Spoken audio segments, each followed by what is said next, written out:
psychology, therapy, and spirituality, meditation, they don't substitute for each other.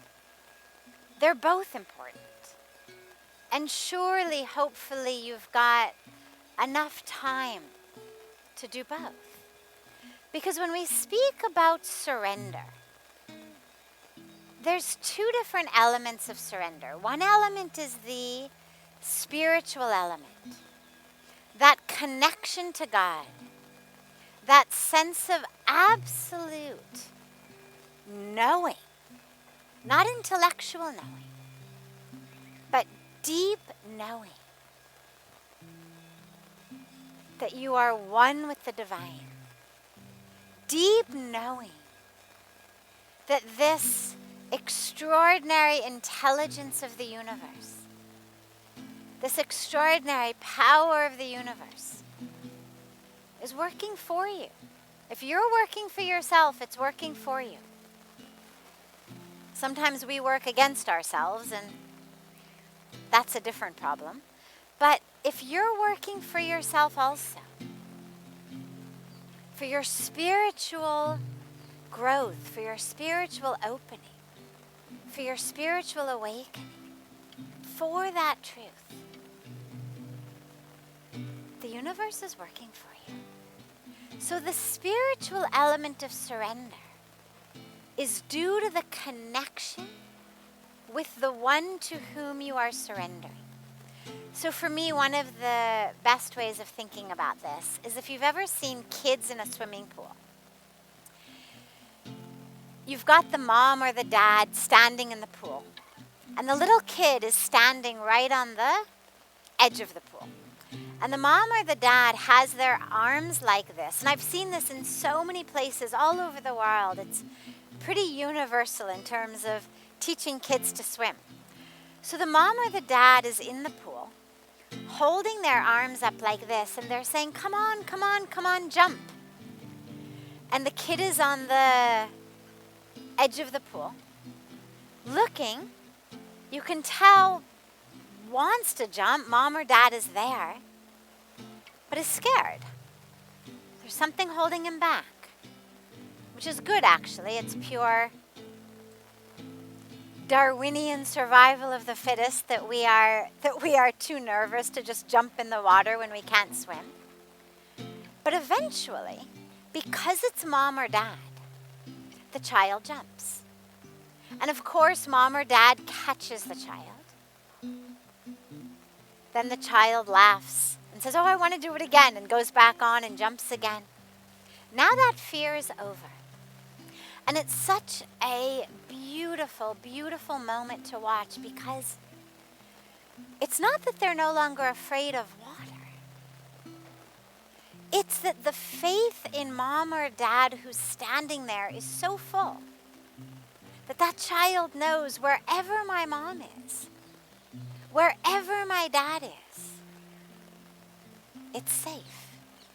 So the spiritual side of surrender is not, I know this water's going to be okay. Not suddenly I know how to swim. But I'm so connected with the one into whose arms I'm jumping. I know that one so well, so deeply, so fully, that I jump fully, because I know. My mom's there, my dad's there, God is there, the universe is there. There's an arms waiting to catch me. So we surrender. That's the spiritual side. And for that connection, our meditation is important. All of our spiritual practice is important. Otherwise, we don't know. We don't know God. It would be like a child who, it was some random unknown person standing in the pool saying jump. No way. No kid's going to do it. Only when it's mom or dad. So in the same way, without our spiritual practice, without meditation, we don't know God. which means we cannot surrender because we don't know the one into whose arms we are jumping. And sometimes, not always, by any means, but sometimes, frequently in fact, even when we know God, even when we love God, we're connected to God, something holds us back. Mom or dad is standing there. I know my mom or dad. I love mom and dad. Nonetheless, I can't jump. Why? Well, because maybe at some earlier time, I jumped and I wasn't caught. Maybe somebody picked me up and threw me into the pool when mom and dad weren't there and I almost drowned. I had some sort of a traumatic experience around water, around jumping, or some sort of traumatic experience in life in general that has made me fearful, that has taken away my ability to trust. And that's where psychology is so helpful. That's where therapy is so helpful. Because so many people have that sense of, I know what I should do, but I don't know why I can't. I know what I want to do. I know the truth, but I can't live it.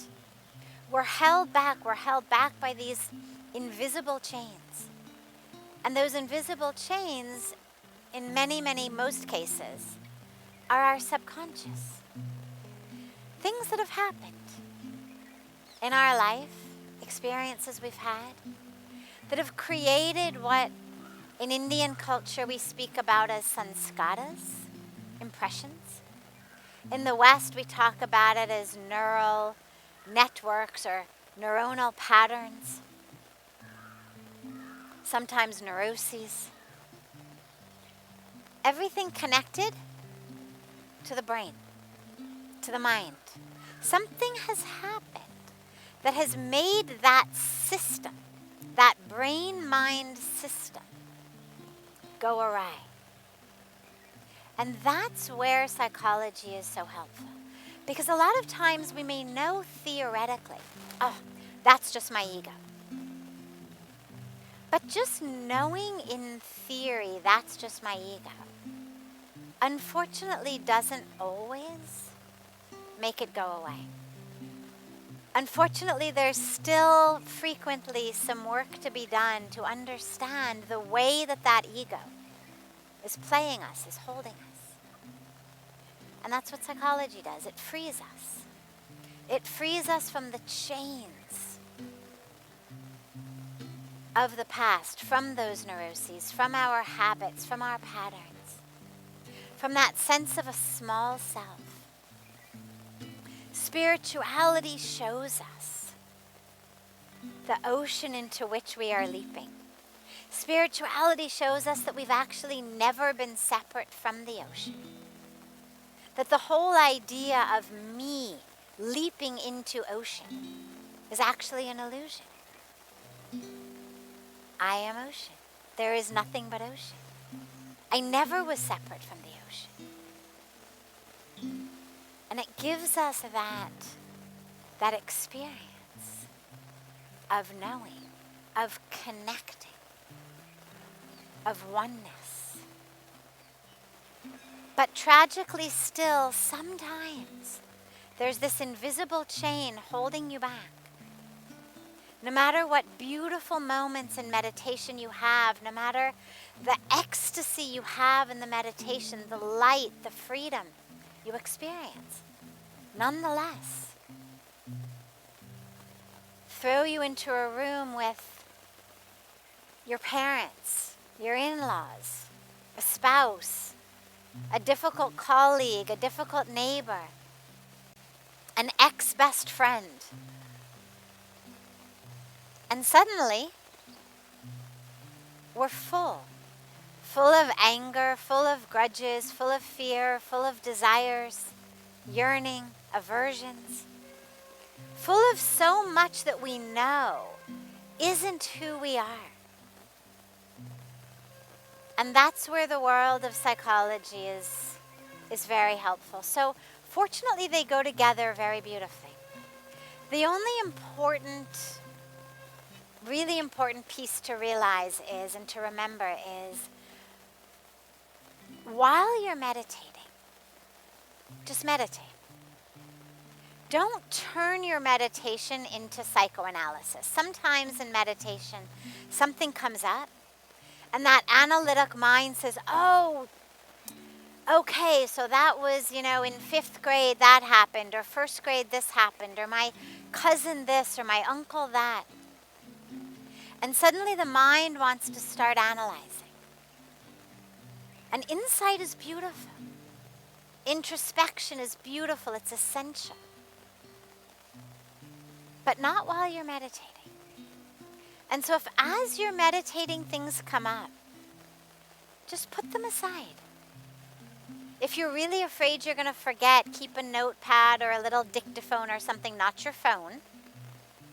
You don't want to be tempted to, oh, there's a message. But one of the old-fashioned, just it records machines, or an old-fashioned pad and pen, whatever it may be. If you're afraid you're going to forget, keep it there. But then allow your meditation to just be about meditation. And then allow your analysis, your introspection, your insight to happen at other times after your meditation. Have your specific time for introspection, for insight.